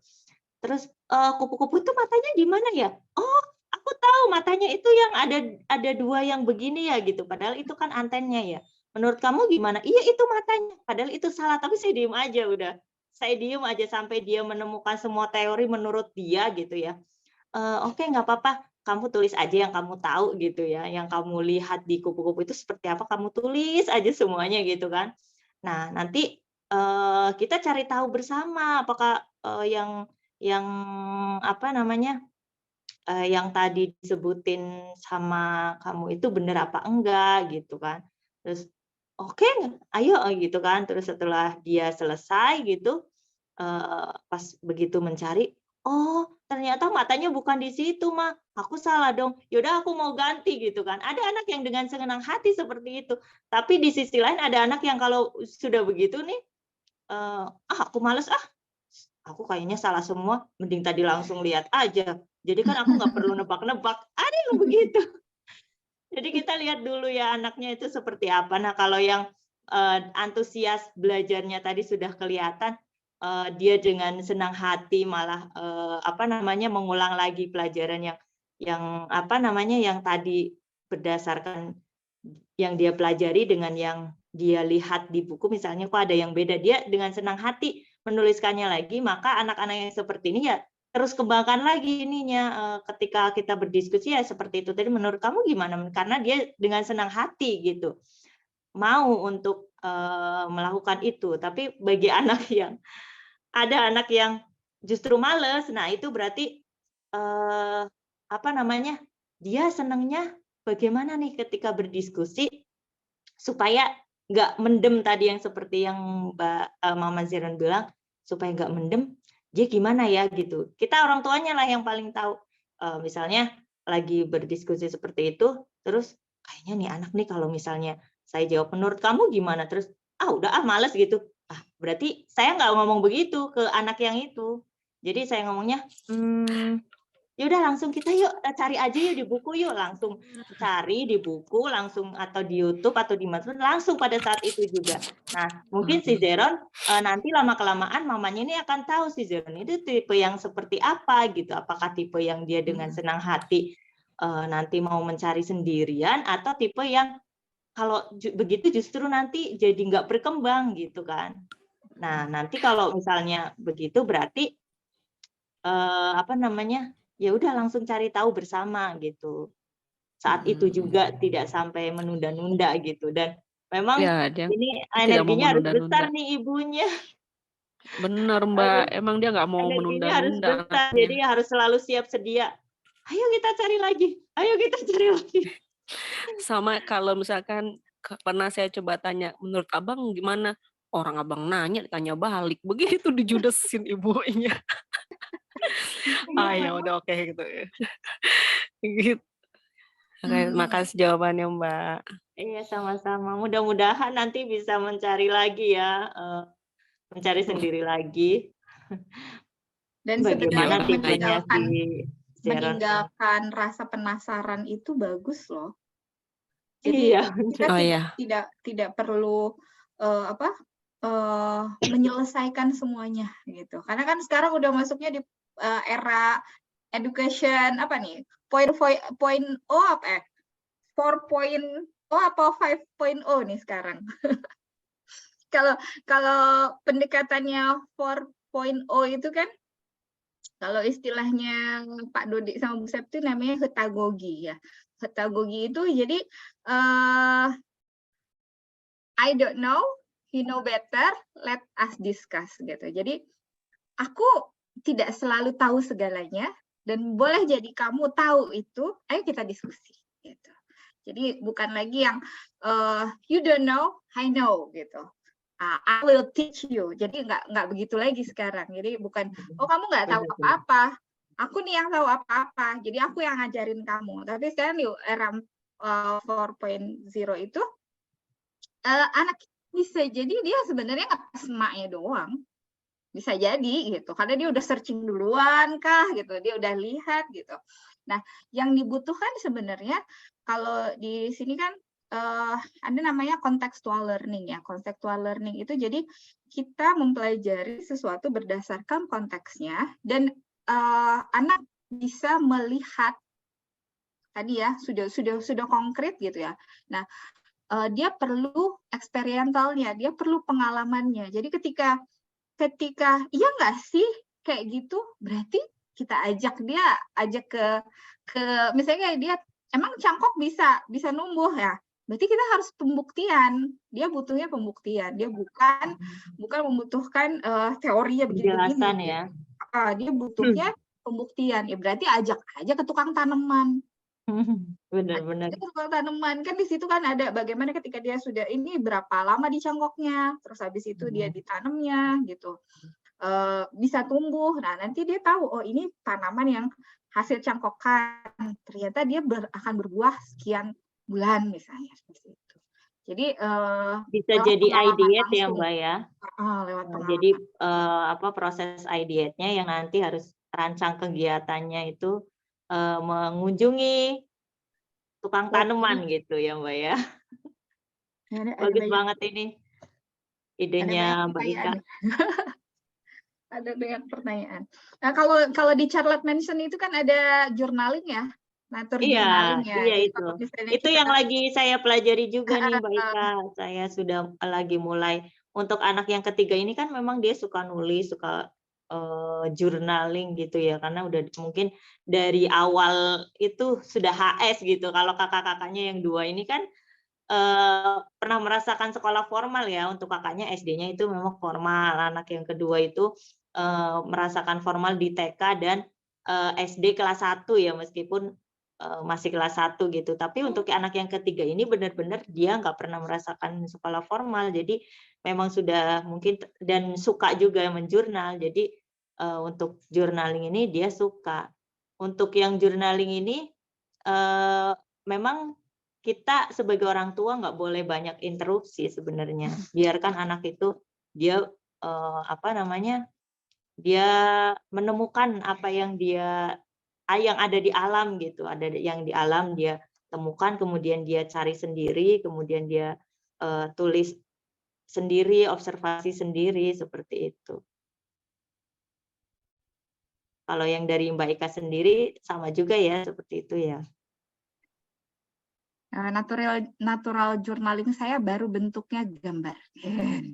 Saya belum suruh mereka ini, jadi lebih banyak gambar karena gambar lebih mudah ya. Dan nanti kalau misalnya mereka sudah bisa,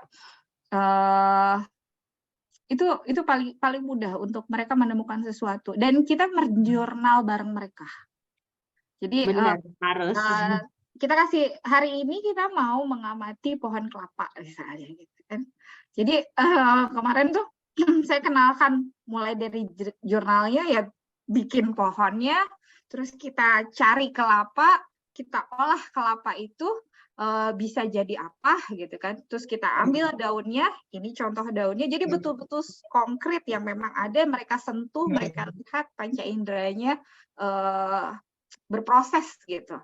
Nah, nanti kalau misalnya ada pertanyaan mereka bisa mencari sendiri gitu. Terus misalnya proses hidup ulat ke kupu-kupu gitu ya, itu cari bukunya, ceritain, bikin craftingnya berhubungan sama itu, kemudian kita naturwalk-nya, kita cari pohon apa yang punya ulat, mana ulatnya, kalau perlu pakai kaca pembesar kita bawa kaca pembesar, dicari, oh ini ulat ternyata cara jalannya kayak gini ya gitu.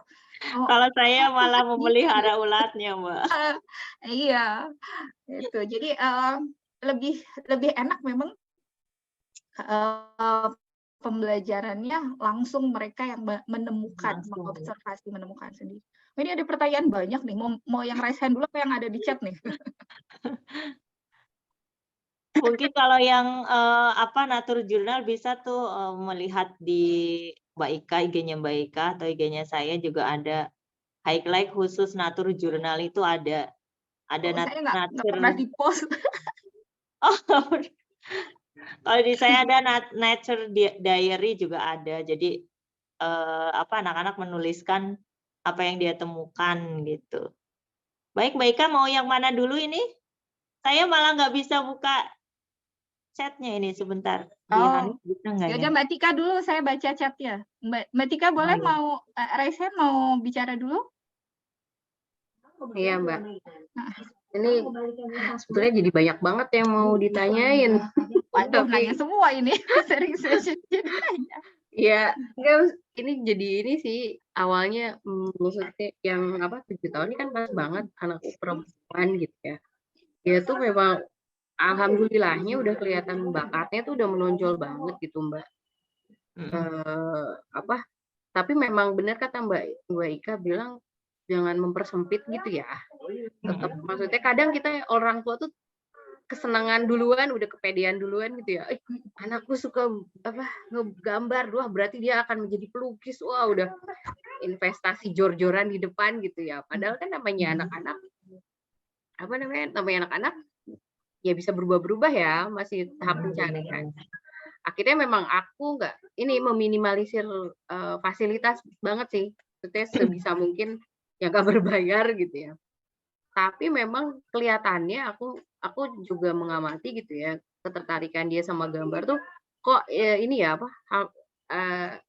dia nggak disuruh pun ngegambar. Terus ketika di challenge dia bisa melaluinya gitu. Oh, ya udah berarti kami naikkan fasilitasnya gitu. Effortnya kami juga dilebihkan gitu ya. Di situ sih tadi pemaparan Mbak Ika, aku jadi ingat ke anak soal bakatnya dia gitu. Dan dan tadi tuh yang ikutin klub gitu ya. Cuman kadang kan ada misalkan anaknya tertarik olahraga gitu, kan ikut-ikut klub, banyak kan klub gitu loh. Nah itu menurut Mbak Ika gimana? Satu.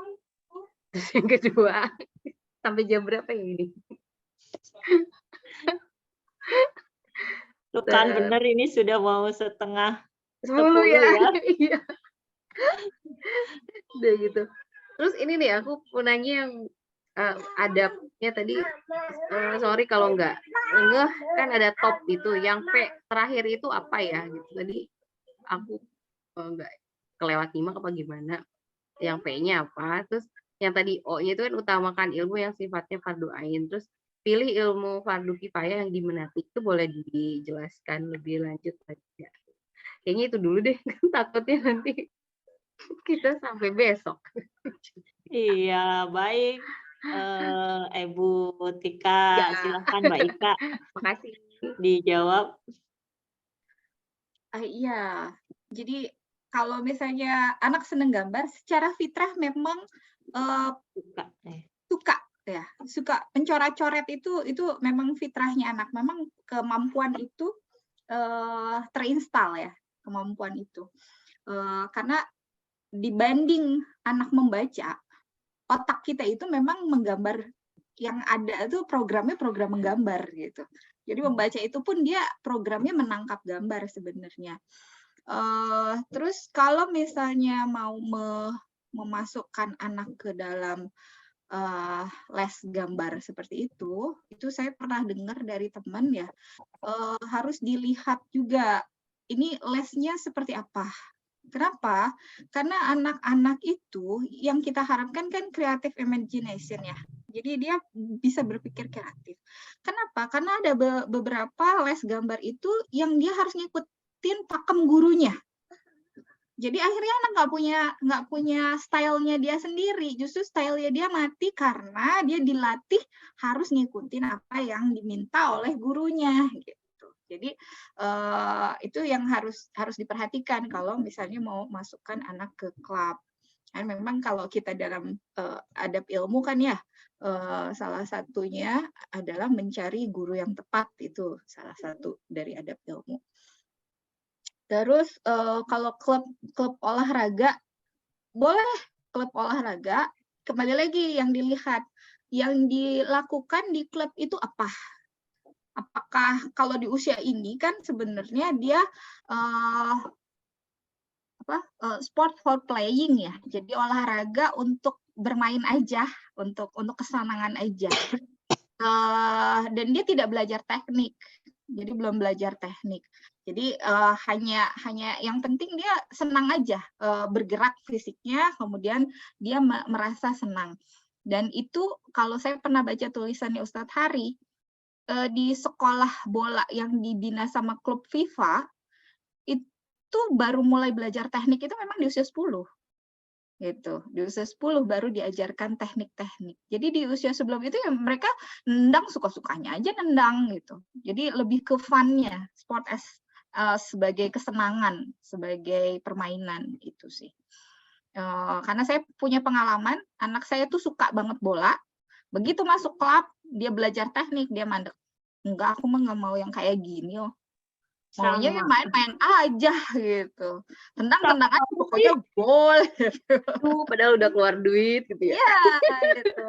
Jadi ya itu, dasarkan itu, jadi lebih yang fun-fun aja, yang investasinya jangan yang mahal-mahal dulu di usia ini. Iya. Tadi satu lagi apa ya?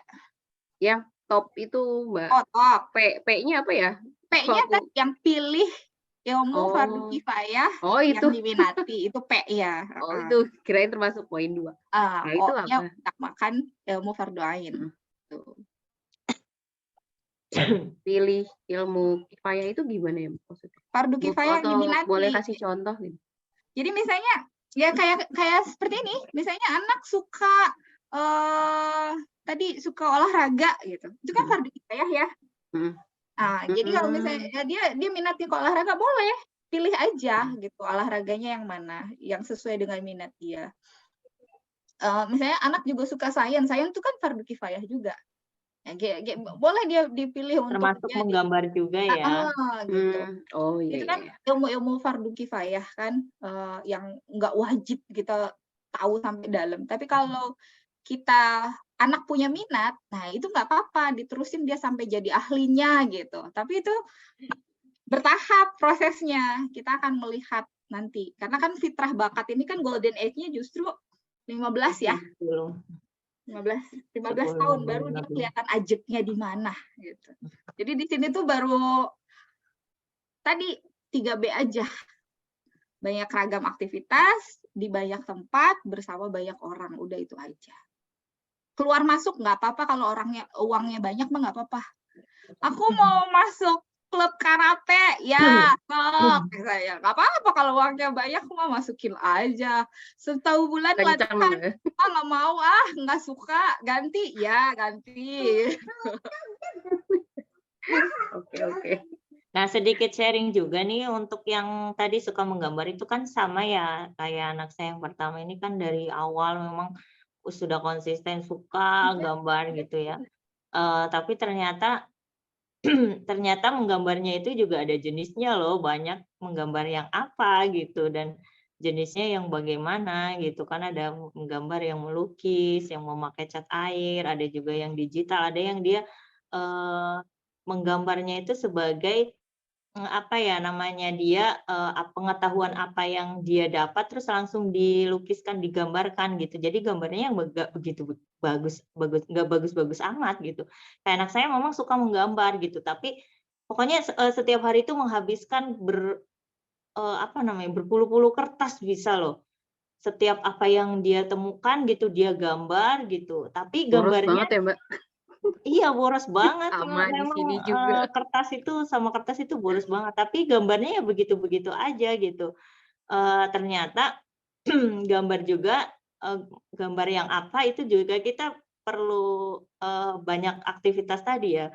Kalau saya di usia mulai SMP itu karena dia dari kecilnya sudah konsisten dia suka menggambar, jadi ketika umur 12 tahun Baru tuh yang berkaitan sama saya malah bukan bergambar aja ya. Jadi yang berkaitan dengan dunia visual itu saya latihkan semua. Dari mulai gambar ilustrasi, itu kan berarti menggambar kayak untuk jadi ilustrasi gitu, ilustrator gitu ya, kayak menggambar apa sih namanya? Menggambar orang gitu ya, hewan, yang di aplikasinya juga beda gitu. Dia memang bisa melakukan semua yang diajarkan gitu, tapi ternyata dia nggak begitu suka gitu. Terus ada juga menggambar apa sih namanya, menggambar yang kayak vektor gitu ya, yang misalnya gambar buku, gambar yang benar-benar dia gambar gitu. Ternyata dia juga dia bisa melakukan itu, tapi nggak begitu suka.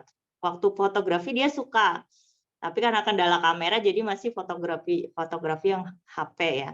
Nah, ternyata yang dia paling minati itu ya yang desain itu.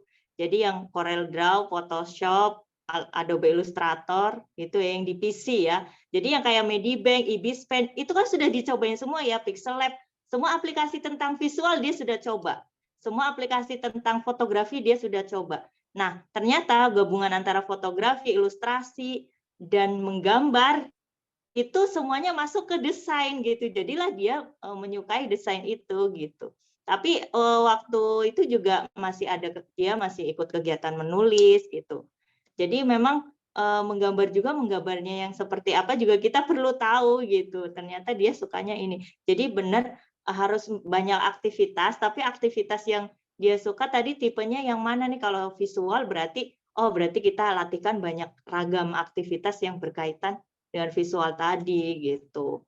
Kalau kalau sudah di atas 10 tahun ya, tapi kalau sebelum 10 tahun ya ragam aktivitasnya benar-benar yang beragam, ada yang sport, ada yang visual, ada yang dia public speaking misalnya gitu. Nanti kalau sudah di atas 10 tahun kan nanti yang konsisten, yang benar-benar dia suka tuh yang bagian yang mana, baru ditekuni yang itu gitu. Kalau sepengalaman saya. Dan kalau yang menggambar itu juga ada teorinya. Kalau misalnya usia 3 tahun dia sudah menggambar dengan detail, misalnya menggambar orang itu sudah ada matanya sampai pupil matanya itu digambar, terus menggambar mulut dengan sudah ada gigi-giginya. Malah itu saya pelajari itu malah ada tanda kalau dia bisa jadi mempunyai IQ yang tinggi hanya melihat dari sebuah gambar gitu. Jadi yang Mbak Ika tadi katakan memang anak-anak fitrahnya memang menggambar, tapi dengan gambar itu bagi orang yang ngerti gitu, ngerti teorinya, ngerti ilmunya, ternyata dari gambar itu kita bisa menentukan anak ini ternyata ini ya IQ-nya sepertinya tinggi karena dia bisa menggambar 3D misalnya, terus detail gambarnya gitu. Itu juga ada teori. Jadi memang sebagai orang tua ya gitu ya, banyak banget yang harus dipelajari gitu. Nah itu saja ya, nanti malah tambah panjang. Tambahannya malah lebih banyak nih Mbak Ika. Untuk selanjutnya gimana Mbak Ika? Untuk chat saya nggak bisa nanti ini. Ini Muter. ada pertanyaannya, bagaimana menanamkan cinta pada tahfiz Al-Quran? Saya pernah baca, jangan tahfiz dulu sebelum cinta. Kedua, bagaimana mengolah home education dengan beberapa anak yang berbeda usia? Ayo Mbak Mila. Saya ada 3 anak, usia 7, 4, dan 2 tahun. Terkadang pecah konsentrasi saat melayani yang 7 tahun. Adik-adiknya juga minta pelayanan penuh. Bagaimana yang ketiga, bagaimana menanamkan adab belajar saat face to face? Apakah di umur 7 masih ditolerir dia sambil bermain saat ada di kelas? Untuk yang pertama, Mbak Ika dulu. Bagaimana menanamkan cinta pada tahfiz Al-Quran?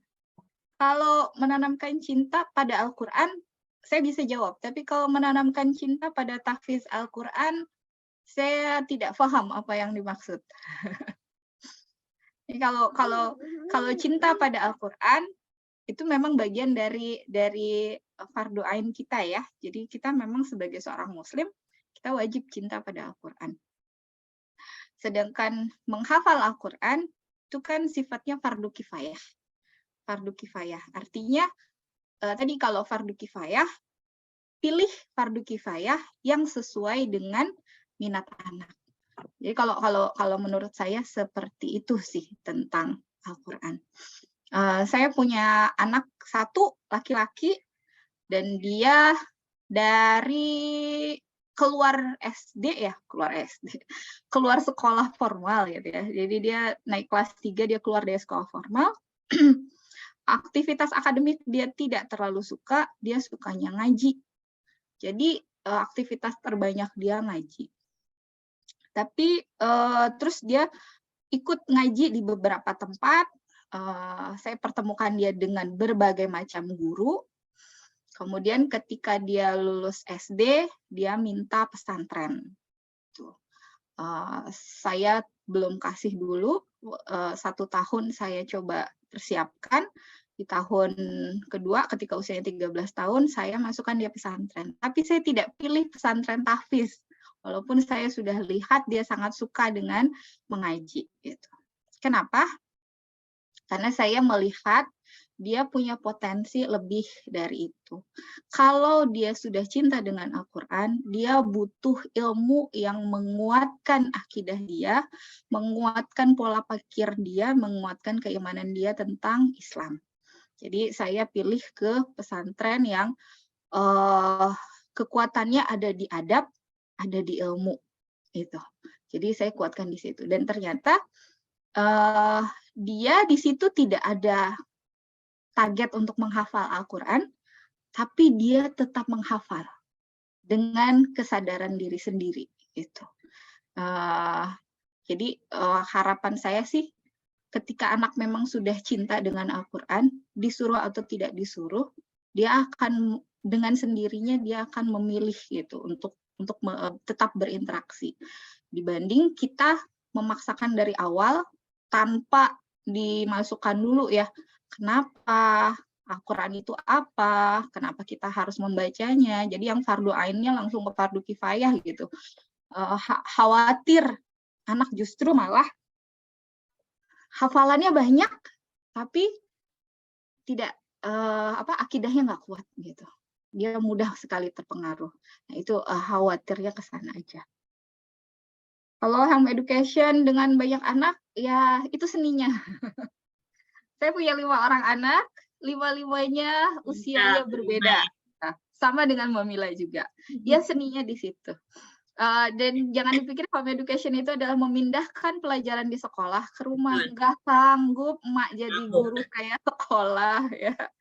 Karena kita belajar itu di mana saja, dengan siapa saja, kapan saja, itu konsepnya. Jadi dari kita menyapu rumah itu ada pelajaran kok gitu. Ya, betul. Ketika dia harus menangis pun ada ya, Mbak. Ya betul. Menangis pun ada pelajarannya, itu mengenal emosi. Ketika anak yang satu merengek, itu juga ada pelajarannya, pelajaran sabar buat si kakak gitu ya. Pelajaran sabar buat si kakak, pelajaran sabar buat saya gitu ya, buat ibunya. Nanti ketemu sendiri kok, ketemu sendiri formatnya, karena nggak ada rumus bakunya. Bisa aja teknik saya, Mbak Mila, beda. Masing-masing keluarga pasti akan beda. sangat jauh berbeda. Nanti ketemu sendiri. Ada yang sama. Adab untuk belajar face to face di usia 7 tahun. Nah, kembali lagi ke rentang konsentrasi anak ya, rentang konsentrasi anak. Jadi adab itu juga harus disesuaikan dengan fitrahnya anak.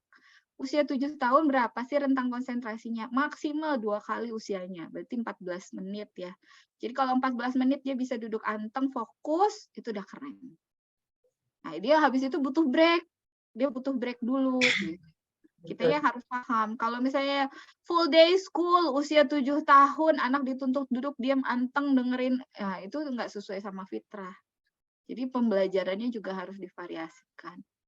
Usia anak kali 2-5 menit lah ya, maksimal banget itu 5 menit. Jadi kalau usianya 7 tahun, 5 kali 7 berapa? 35 itu 35 menit itu udah maksimal banget. Jadi nggak bisa dipaksain sampai beberapa jam gitu ya Mbak Ika ya. Ya monggo Mbak Mila, itu aja sih kalau dari saya. Udah jam 10 kurang seperempat.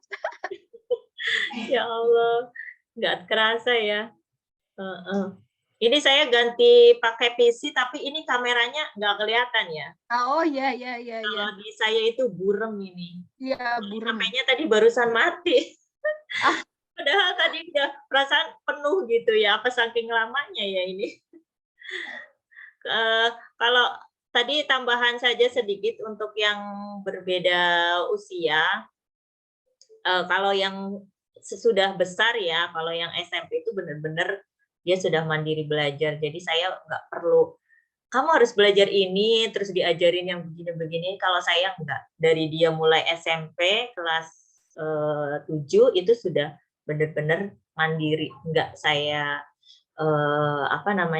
gobrak-gobrak suruh belajar gitu. Sudah enggak. Jadi tinggal mikirin yang adik-adiknya gitu. Nanti kalau misalnya Bunda nih anaknya sudah besar-besar juga ada yang mandiri kayak Mbak Ika kan yang sudah besar, ada yang di pesantren, ada yang untuk yang Ara kan sudah mandiri gitu ya Mbak Ika. Jadi tinggal memikirkan adiknya. Jadi memang sepertinya kayaknya pusing banget ya anak banyak gitu ya. Tapi kalau anak sudah dibiasakan untuk dia tadi dari usia 7 tahun sudah dipersiapkan untuk yang tadi ya dibangun rasa ingin tahunya, kemudian dia diajarkan untuk mencari sendiri gitu, maka nantinya ketika dia sudah usia 10 tahun ke atas gitu ya, atau usia SMP sudah mandiri, jadi pembelajar mandiri gitu. Itulah pentingnya ketika usia 7 tahun itu bangun rasa ingin tahunya dan ajarkan untuk mencari sendiri jawaban-jawaban yang dari rasa penasaran itu. Maka di usia selanjutnya dia akan menjadi pembelajar mandiri seperti itu. Sudah cukupkah atau ada lagi? Terjawab Bunda Gulana.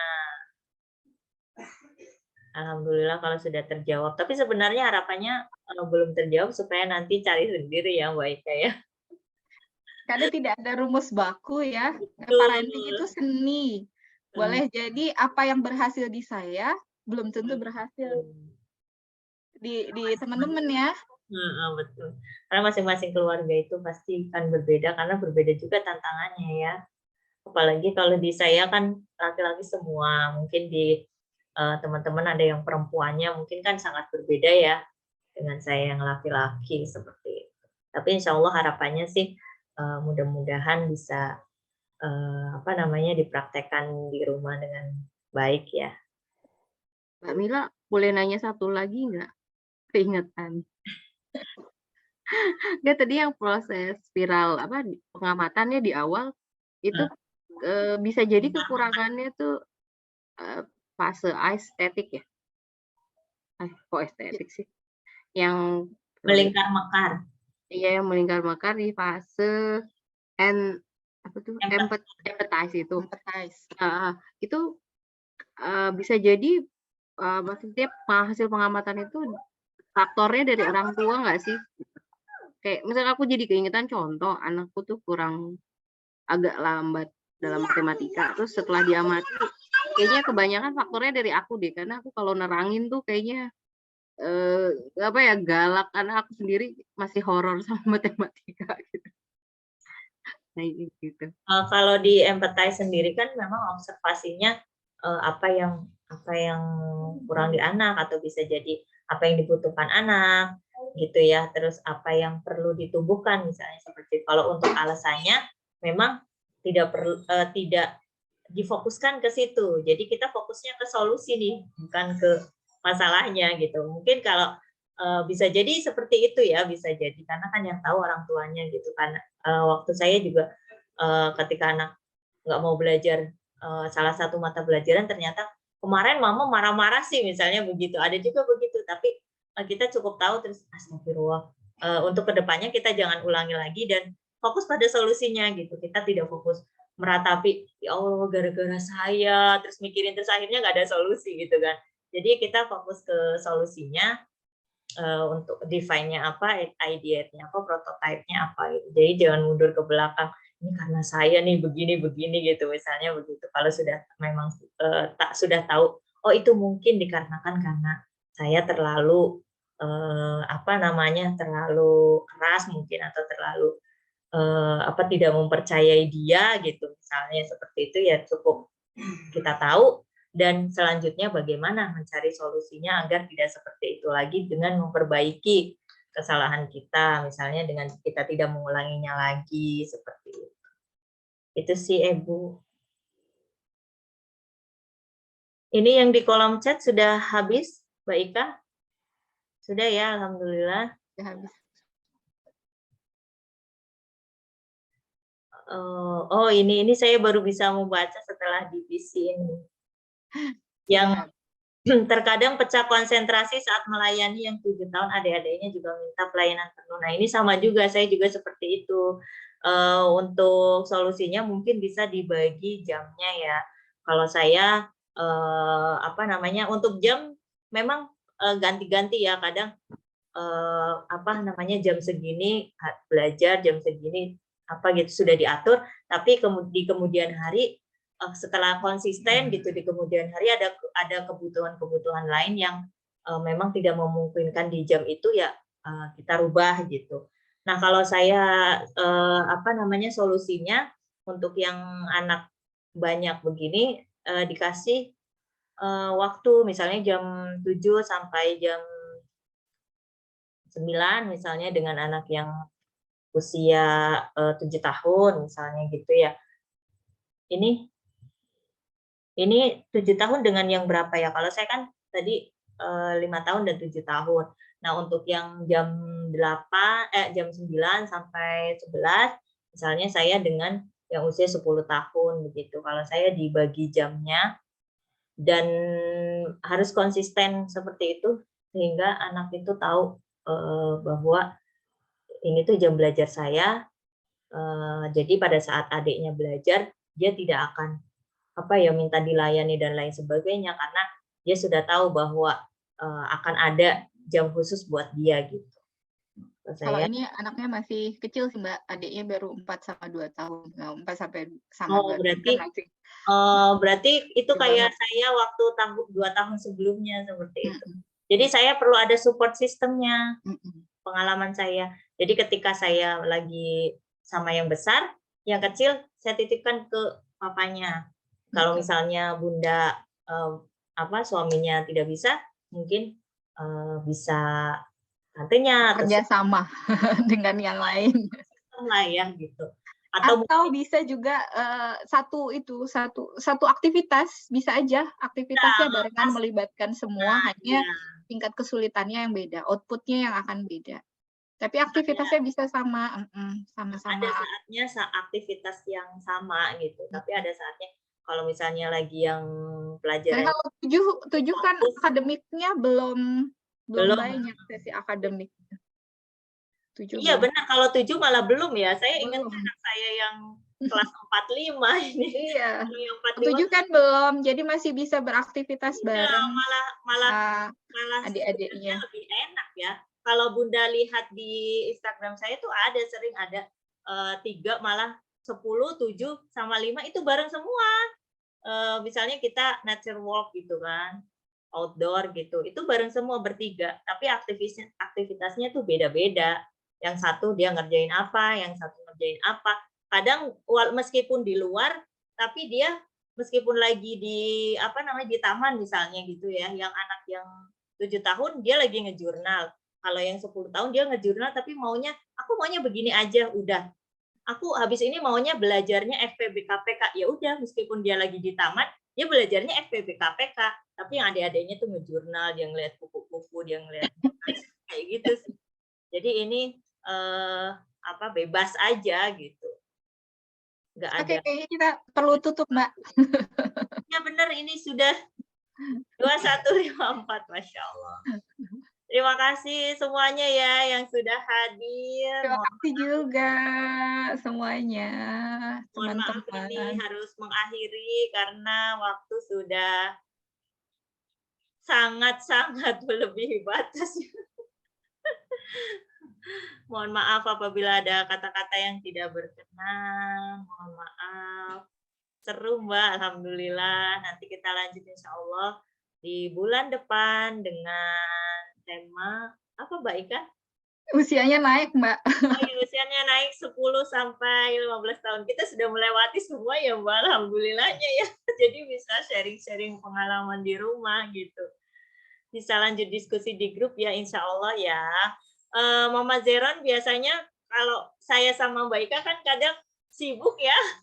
Kadang kebanyakan grup gitu, jadi suka nggak bisa meramaikan grup. Nah, mungkin teman-teman di sini nih yang mau berdiskusi di grup silahkan loh, monggo kita persilahkan ya Mbak Ika ya, dengan senang hati. Kalau ada yang mau berdiskusi silahkan, nanti kita paling baca kalau Atau saling berbagi inspirasi juga boleh. betul, berbagi inspirasi, betul. Nah, kalau misalnya kita berdua nih jarang-jarang menyapa di grup atau apa, bukan karena kita tidak mau ya Mbak, tapi karena kesibukan kami berdua. Jadi mohon teman-teman kalau yang mau ingin berdiskusi silahkan saja.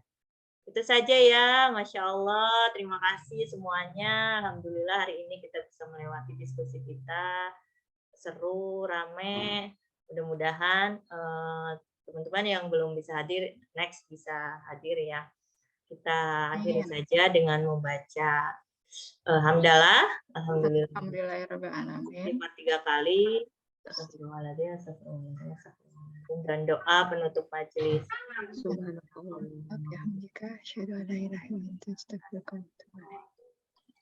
Baik, saya Terima kasih Mbak. sama-sama. Terima kasih.